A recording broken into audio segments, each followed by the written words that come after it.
Welcome back to another episode of Podcast on the Brink. The IU basketball offseason is in full swing. And since our last episode last Monday with Jared Morris, a lot has happened. And to help us make sense of a busy week of news, Tyler Tachman of Inside the Hall is back. Tyler, how are you doing on this Wednesday afternoon? Man, it's a couple of days away from the Final Four. UNC Duke. I'm a little on edge. That's probably the best way to put it. So let's get this out of the way first. Tyler is from Chapel Hill. He's grown up watching North Carolina basketball his whole life. I know he would like nothing more than his Tar Heels to end the career of Mike Krzyzewski on Saturday. Of course, it's the late game, Final Four Saturday. Everyone's going to be tuned in.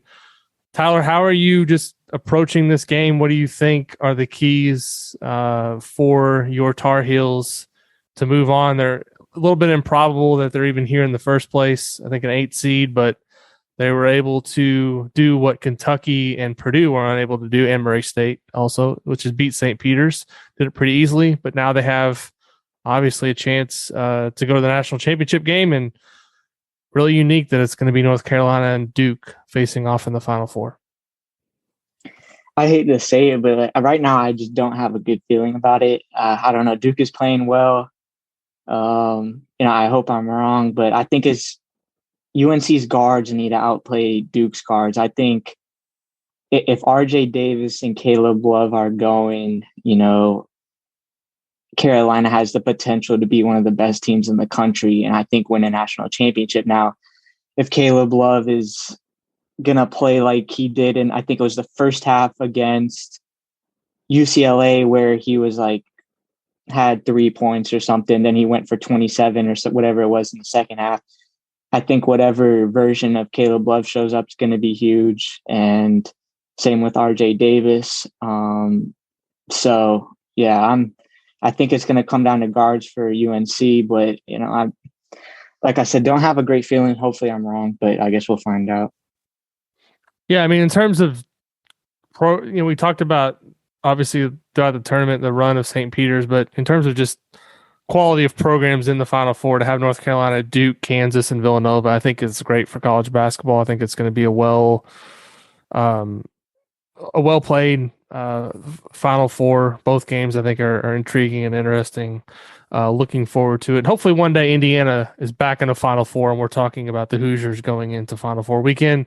That season is not this one, so Indiana is almost now 2 weeks removed. It'll be 2 weeks tomorrow removed from the loss to St. Mary's out in Portland. And when I recorded last week's episode with Jared, nothing had really happened yet in terms of player movement and staff movement, but a lot happened last week with, the firing, and that's what we'll call it because that's exactly what happened, of Dane Fife, the subsequent hiring of Brian Walsh being promoted from recruiting and team coordinator up to an assistant coaching role.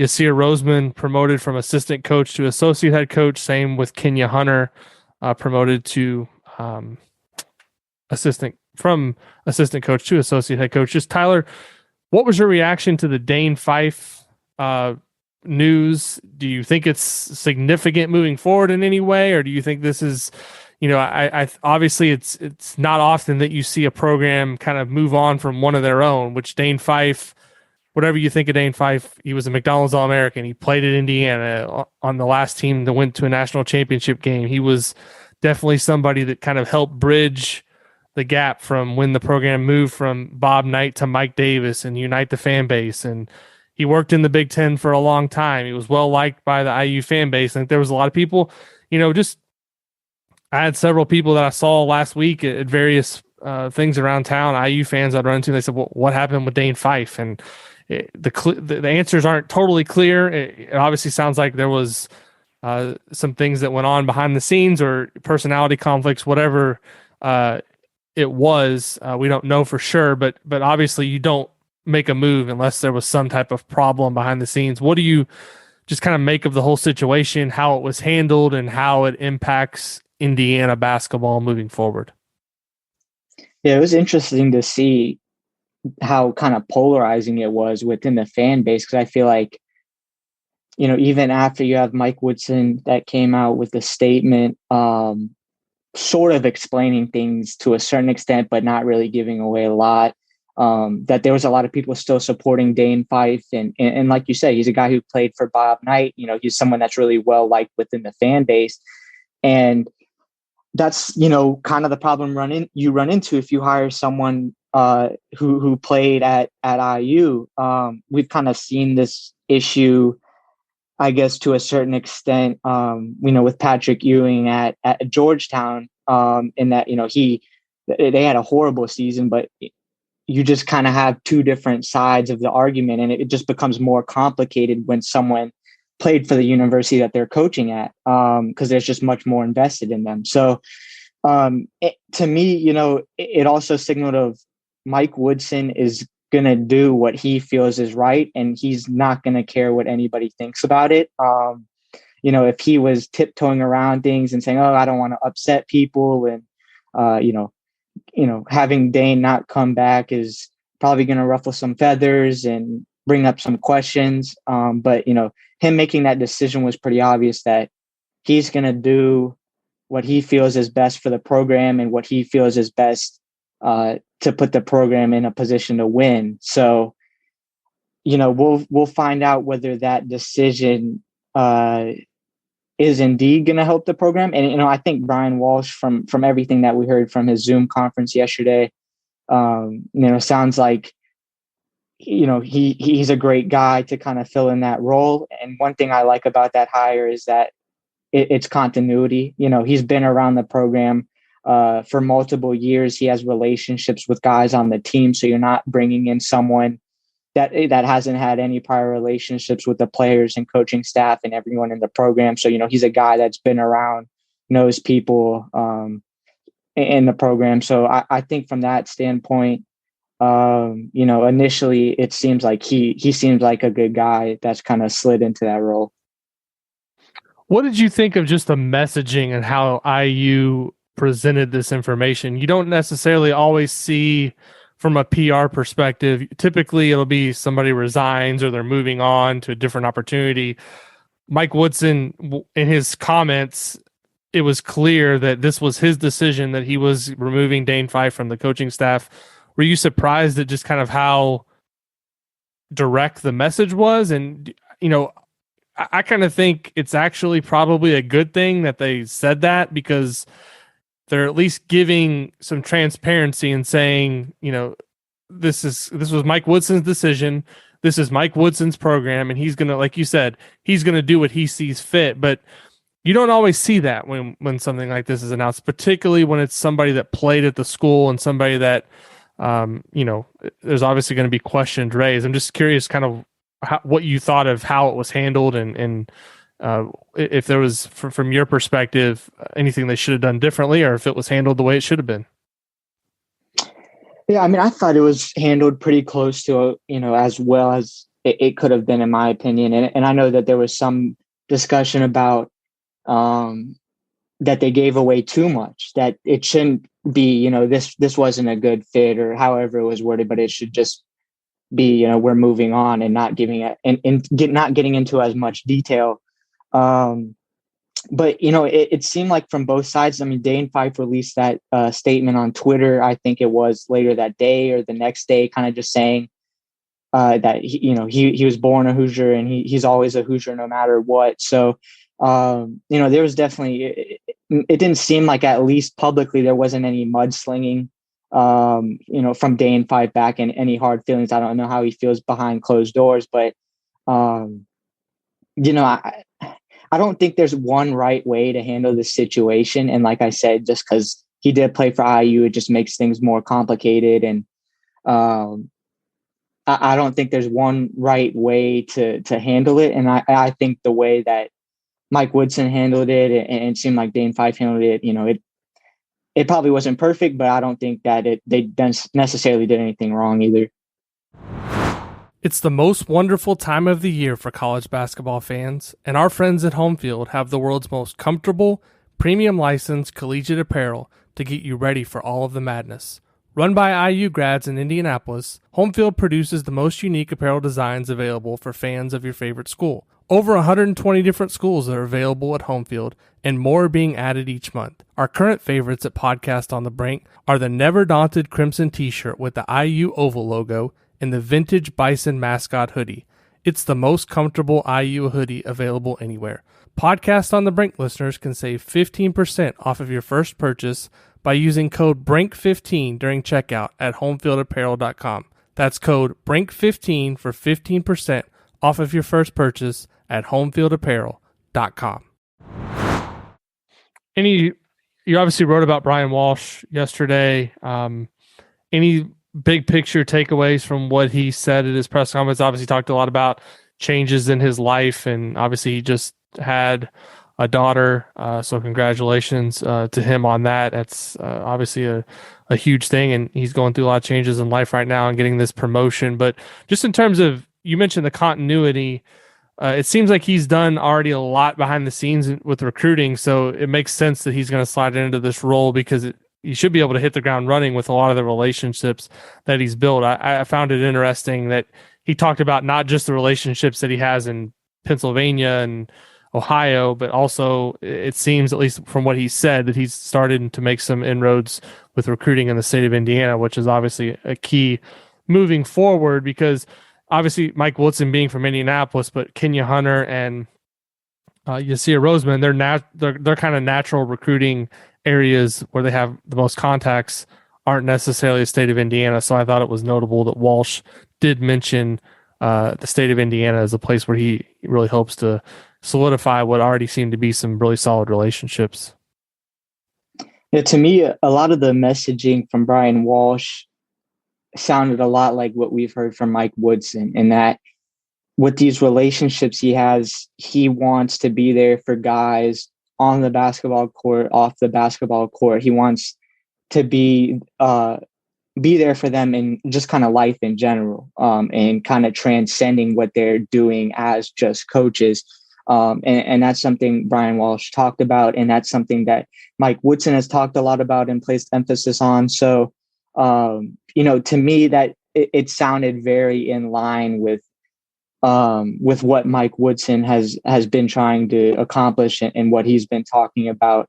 So I think that's definitely a notable thing. And Brian Walsh is still a relatively young guy, so he could continue to work his way up, and I don't know where he's going from here. But it was interesting too to hear that he had said that he had told Mike Woodson that there were some other possibilities opening up for him across college basketball, and that's when Mike Woodson called him, offering the job. He had his new his infant daughter in his arms. His wife was sitting next to him.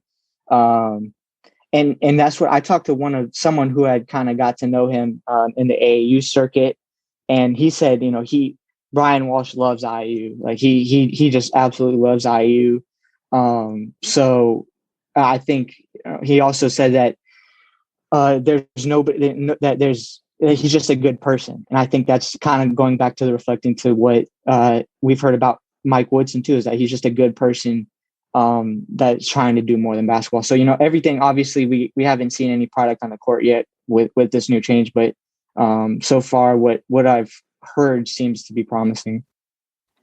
He also seems to understand kind of his role as an assistant coach. He talked about, he helps build the relationship, kind of brings Woodson into the recruitment, and then he was not shy in saying, like, the coach closes the door, right? The kid comes on campus, and then the coach is the one who's responsible for landing the commitment or, running things in terms of talking to the recruit. Obviously, he helps build a relationship.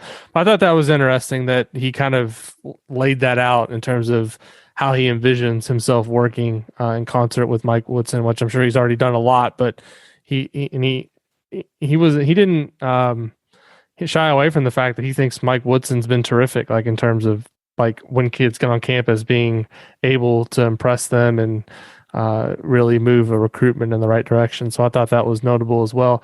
The other thing that has happened since our last episode, 4 things have happened. 4 IU players from last year's team are now no longer with the program. And I kind of want to go through all these situations, maybe not spend a ton of time on each of them, because there's also, I just want to ask what you think lies ahead in terms of decisions that still need to be made and what maybe the biggest questions that need to be answered before Indiana can decide if they're going to go after more high school recruits or the transfer portal. But just quickly on each of these guys, Christian Lander was the first to go in the portal. I don't think any of us were surprised by that, just based on what we saw from him over his 2 seasons in Bloomington. Just never really seemed to get comfortable on the court, never really had a great opportunity to play a ton of minutes. And every time he did play, it seemed like there were parts of his game that just weren't ready to take on those major minutes. Do you see Christian Lander going to another high major school and having a chance for success, or do you think it's a case where he's going to probably have to take a step down and maybe readjust his expectations for what he's going to be as a college player? The one thing that stood out to me was it just seemed his lack of readiness on the defensive end. And he showed some flashes when he was on the floor of his passing ability and ability to create for others. But to me, it was kind of the defensive side of the ball that it seemed like he was really getting picked on when he was in the game. So, that's a tough call. And I think maybe it's a case that he just needs a change of scenery, and maybe he could go to a high major. But I also don't feel like it would be a bad thing for him to go somewhere smaller, be able to kind of get comfortable and play, like immediately come in and play a major role in the team. Because I think that he, at a lower, mid to lower major, he can immediately come in and be a guy that is playing 30, 35 minutes starting. So, whether that might be a stepping stone to getting back up to another high major, I don't know. But it's just been interesting to kind of see how his career has played out, because, he came to IU a season early, reclassified, ended up being a COVID year. Then Archie Miller's fired. He stays on for Mike Woodson and never really sees consistent minutes. So, I feel like, there's not really much love lost in between IU fans and him, because I think they kind of understand that, man, he's just kind of been put in some difficult situations. Michael Durr was the second name that went into the portal. Another one that I don't think surprised a lot of people. The thing that kind of that was maybe surprising to me about Durr was just based on how Woodson talked about him when they first got him, and the role that he had at South Florida. I realized it was a little bit of a lower level. He started out injured, didn't play in the Bahamas, if I recall correctly, and he just never really seemed to be consistent in his production. We often talk throughout the season, kind of behind the scenes, you and I, like, was this an upgrade over Joey Brunk? Would IU have been better off with Brunk on the team this last season? We'll never really know that, but Durr just seemed like a guy that the expectations for him never really matched up to the production. Would you agree with that? And do you see his loss as being significant in any way for Indiana? The expectations for me coming into the season was being a guy that can maybe come off the bench, play 15 minutes, 15 reliable minutes, and can give Trace and Race a break. And, I don't think he needed to be a guy to put up double figure points. So, any little bit that he would be able to contribute, I think would have been valuable. And there were flashes of that. It was not on a consistent basis. So, moving forward, I think it's kind of dependent on the decisions of Trace Jackson Davis and Race Thompson to kind of feel out how big of a loss is that going to be. Now, I don't know how comfortable you would be saying is, well, if they end up leaving, would you want Michael Durr in that starting role? I don't know if he would necessarily be ready to take on that.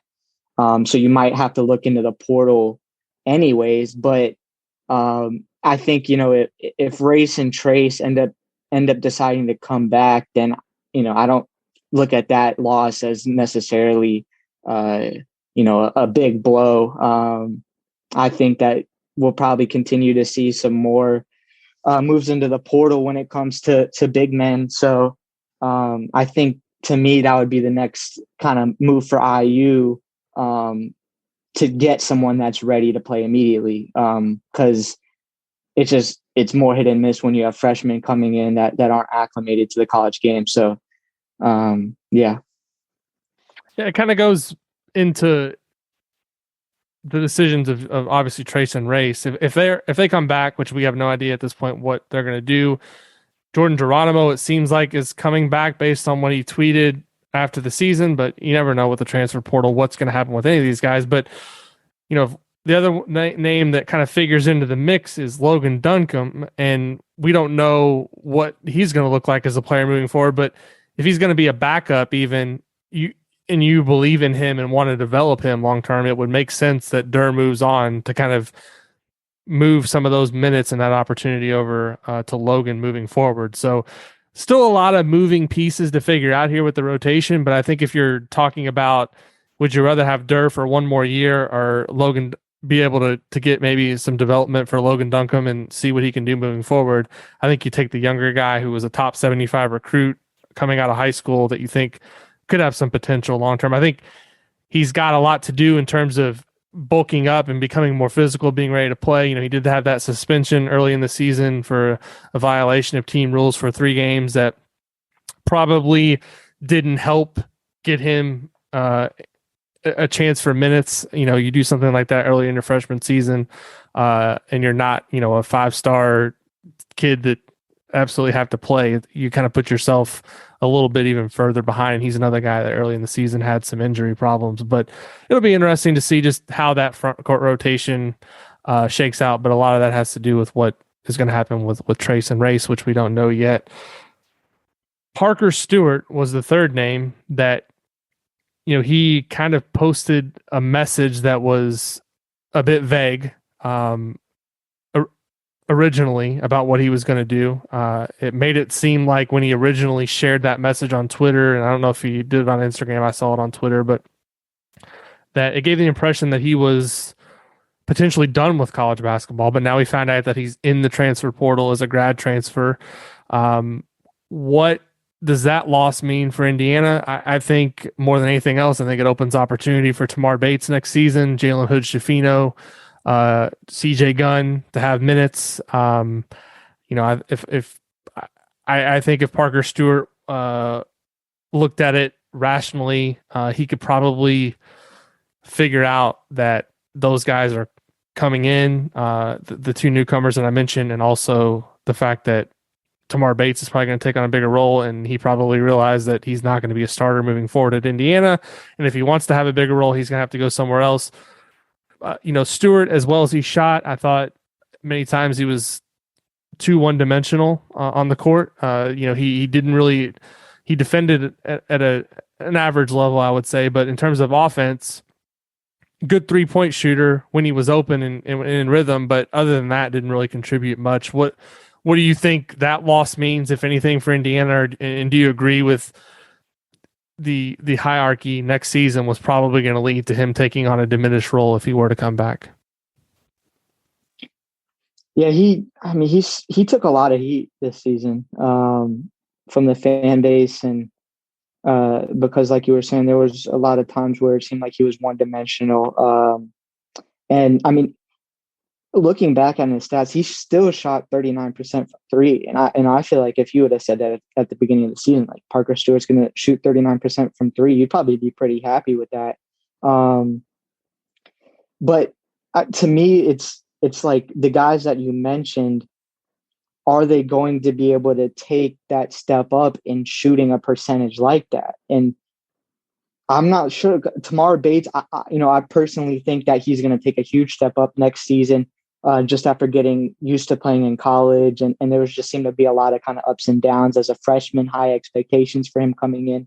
I think he's a guy that can be, that high volume scorer on the wing. But whether he's ready to take that step up next season is still kind of unknown. And then with the freshmen, same, CJ Gunn had a really good season despite dealing with the injury early on. But I don't know if he's a guy that you can really rely on in his first season to be one of those wing guys that can shoot from 3. So to me, I'm looking at it, and with Parker Stewart sliding out, like I still feel like Indiana kind of needs to add a shooter, probably in the transfer portal, if that's available. I think the way that Indiana's offense needs to kind of run in terms of floor spacing, we've just seen that they need someone to be able to hit shots from the outside, and how much that it held back Indiana's offense this season, where it felt like that was the one piece that was missing. When you had Xavier Johnson going, when you had Trace going, it felt like the offense was really clicking, except for the fact that they didn't have reliable outside shooting. And so, I feel like now with Parker Stewart gone, I guess we still don't really know about Miller Kopp. He hasn't officially said anything one way or the other, but I feel like you still need one guy that you can count on for that consistent, whether you add that, I think through the transfer portal would probably be the best option. Look at a guy like Alfonso Plummer that Illinois brought in last season. If Indiana can find their Alfonso Plummer, I think that this offense can it's another dimension, and that instead of maybe being in the middle of the Big Ten standings, they're maybe creeping up towards the top. And instead of losing in the round of 64, maybe they make it to the round of 32 or make a run to the Sweet 16. So to me, I don't know what people necessarily felt about Parker Stewart leaving, but I feel like it still leaves now kind of some uncertainty of who's going to be a guy that can consistently, at a 39% clip, who can come in and fill that. Yeah, I think the other thing with Parker Stewart that we should acknowledge is that I think he was somebody that IU fans really did root for to have success based on everything with his background and, his story, and obviously the tragic loss of his dad. I think Indiana fans, regardless of whether or not he's with the Hoosiers, he's gonna be somebody that they cheer for from afar next season, because from a human interest story, he's definitely somebody that you want to see do well and go on and be successful, not just in basketball, but in life. So, as much as I, mentioned, there's a difference between analyzing somebody's game and obviously talking about them as a person. And I think you have to separate those two anytime. And it's important to acknowledge that with Parker Stewart. The last guy that went in the portal that I'm not going to say surprised me a little bit, but the fact that he didn't take a senior night in Bloomington and now is going to go play somewhere else, Rob Fennessy. Fennessy to me was somebody, I've watched him since high school. I was really, really high on his potential coming out of high school. I thought he was terrific at McCutcheon. As a sophomore, I remember watching him play in the state championship game against Romeo Langford in New Albany. Ultimately came up a little bit short. Watched him a lot with Indiana Elite and AAU. Was just a different player back then than when he was in college. I don't know if it was injuries or playing for Archie Miller and losing his confidence. He did have some moments there, the Butler shot, and obviously this year against Purdue, but it seemed like he never really reached his full ceiling as a player. And I think that's definitely a position where Indiana is going to be looking to make an upgrade in the next couple of years. We don't know exactly what's going to happen with Xavier Johnson, assuming he's back next year. And you've got Gabe Cupps coming in a couple of years, and just in general, it looks like Mike Woodson's putting a lot of emphasis on recruiting guards. So it doesn't surprise me necessarily that Rob's moving on, but with him not taking senior night, it seemed to me like there was a chance he was going to come back. Were you surprised at all that he's moving on? And what did you make of his decision to say that he's going somewhere else and he didn't have a senior night or a final goodbye to IU fans? Yeah, I think it was a little surprising. But I mean, like you said, it's just he's been through a lot in his career at IU, and he's always going to be remembered as a guy that, whether it's a shot against Butler or the shot against Purdue this season, as a guy that delivered kind of some iconic moments and known for kind of his quieter demeanor on the court. So, I think that in terms of next season, that opens up some more potential time for Jalen Hood-Schifino. And I think that, coming in as a guy with a lot of expectations, that could potentially kind of help his growth a little bit, and just opening up more minutes for him. So, yeah, I mean, it was an interesting decision. And I think a lot of people probably wish that he would have been able to go through a senior night and kind of give one final goodbye. But yeah, I guess, that's just how stuff works out sometimes. What's the biggest question you think is that's still unresolved in this offseason? Is it simply Trayce Jackson-Davis and what he's going to do, or what do you think maybe the next few dominoes that need to fall to have an idea of what the IU roster is going to look like next season here in the next couple weeks? The three biggest kind of immediate ones are Trayce, Race, and Xavier Johnson. I think those are the guys that Indiana's success this past season was a huge result of their play. And I think that if they stay, that nucleus can continue to lead Indiana on if they all stay. So those are kind of immediately the first three. And then I think you look at maybe, like I was saying, some shooting in the transfer portal, maybe some depth in the post.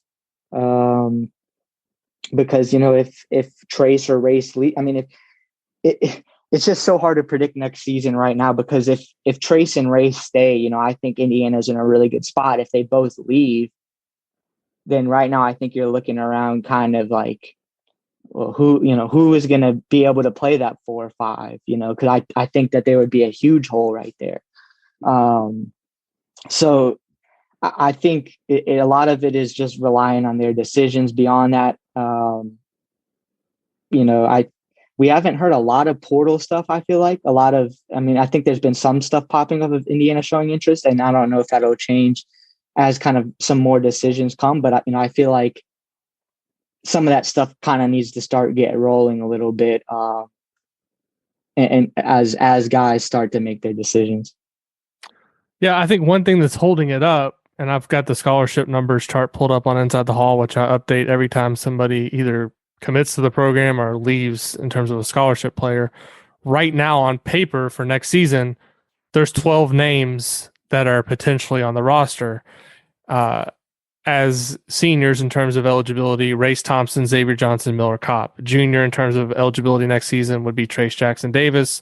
5 guys who would be sophomores in terms of eligibility: Trey Galloway, Anthony Leal, Jordan Geronimo, Logan Duncan, Tamar Bates, and then 3 freshmen: CJ Gunn, Caleb Banks, and Jalen Hood-Shavino.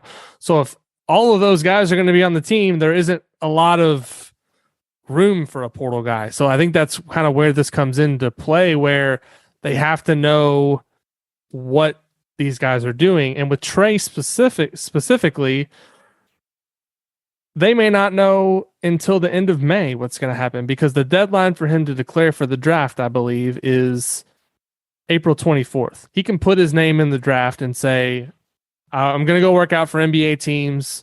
I'm going to try to get a combine invite, but I'm still going to preserve my college eligibility. And he can go to the combine in mid-May, and then 10 days after the combine is the deadline for him to withdraw. So if there's a chance that he's going to come back, they have to keep that spot open. I think with Xavier Johnson and Race Thompson, obviously they're probably not going to get combine invites, even if they declare for the draft. They could go work out for teams and get feedback, which I don't necessarily think would be a bad thing. But if they're moving on, I think it'd be better for Indiana to know that sooner rather than later, so that they can try to begin to fill those spots. The rest of the names, you would think at this point, if somebody's going to enter the portal, it would have happened. I'm not saying it's impossible that somebody else goes in the portal, but how we saw that wave of guys last week, it almost seemed like, all right, the season's over. They're having their postseason meetings. They're starting to talk about next season. All of a sudden, 4 guys are in the portal. So it's been quiet since then. We'll see what happens, but it's not the transfer portal, I think, has been great for the players and for player movement and for guys to have an opportunity to go somewhere else. I don't think it's great for college coaches, because they have 2 evaluation periods coming up here in April. They're thinking about recruiting for 2023, 2024, 2025, but they're also trying to figure out who's going to be on their team for next season. And right now this is not just specific to Indiana, but when you don't have guys like a Keegan Murray or a Jaden Ivey, who's a clear-cut guy that's going to go in the lottery, you're kind of in limbo waiting. And Trayce Jackson-Davis is too good of a player to say, we need an answer now. What you're doing, they're going to do whatever they can to keep him, and they want him to stay. And so if it takes him going to the end of May to determine that he's coming back, then that's how long it's going to be. Yeah, that's why Trace is kind of just a difficult situation for Indiana to figure out, because like you said, you can't say, well, if you decide to test the waters, we're not going to hold a spot from you. Have to hold the spot.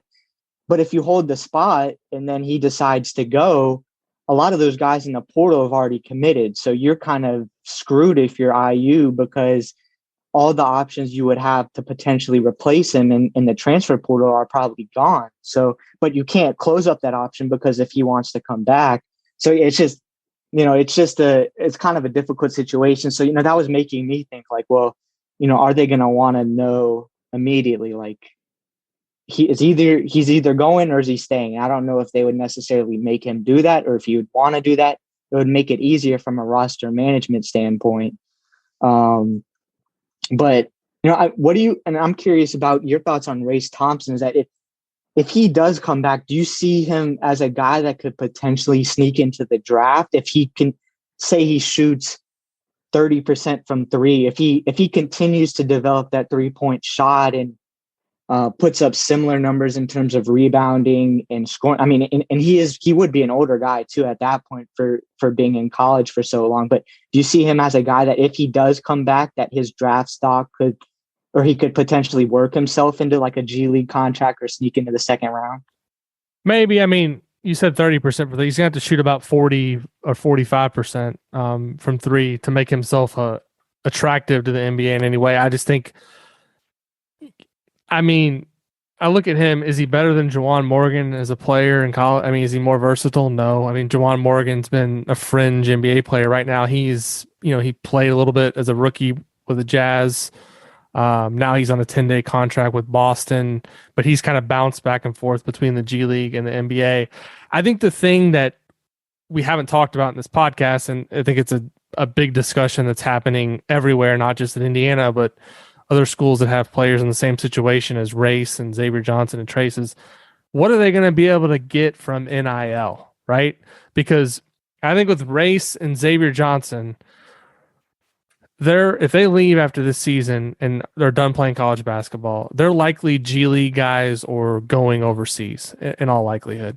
So can there be a package at Indiana that comes together that would compensate them in a way that's going to be better than going professionally? I think the answer with Race Thompson and Xavier Johnson is probably yes, that they're going to be able, if they get the right deals, they're probably going to be able to make more money next season being at Indiana than they would playing professionally, assuming they don't get an NBA contract. Trace Jackson Davis is different, because if he gets picked in the second round or he gets a guaranteed two-way deal, the potential money there is pretty significant. And I don't know what he would get from an NIL perspective from sticking around.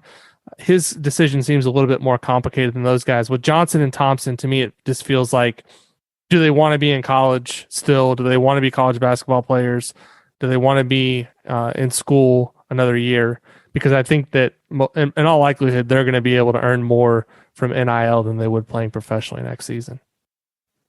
I think those are major factors, but you also have to look at it from the aspect of where are they like personally in their lives? Because, Race Thompson has been around IU for 5 years. Is he just ready to move on to kind of the next stage in his life? So I think that's kind of also a major factor when you look at it. So yeah, I mean, I agree from the financial standpoint. It's also a matter of, whether they would make this amount of money or that amount of money, are they willing to kind of continue the college stage of their life, or are they ready to move on to kind of the next stage? I agree. Good conversation, Tyler. Thanks for coming on the show this week. No show for Podcast on the Brink next week. We're taking a week off. We'll have everything covered, though, on Inside the Hall. Any news breaks, it'll be there, and we'll be back the following week with another episode of Podcast on the Brink. As always, if you enjoy the show, please leave us a rating or a review on Apple Podcasts. You can also now rate the show on Spotify, and we will talk to you again in a couple weeks on a new episode of Podcast on the Brink.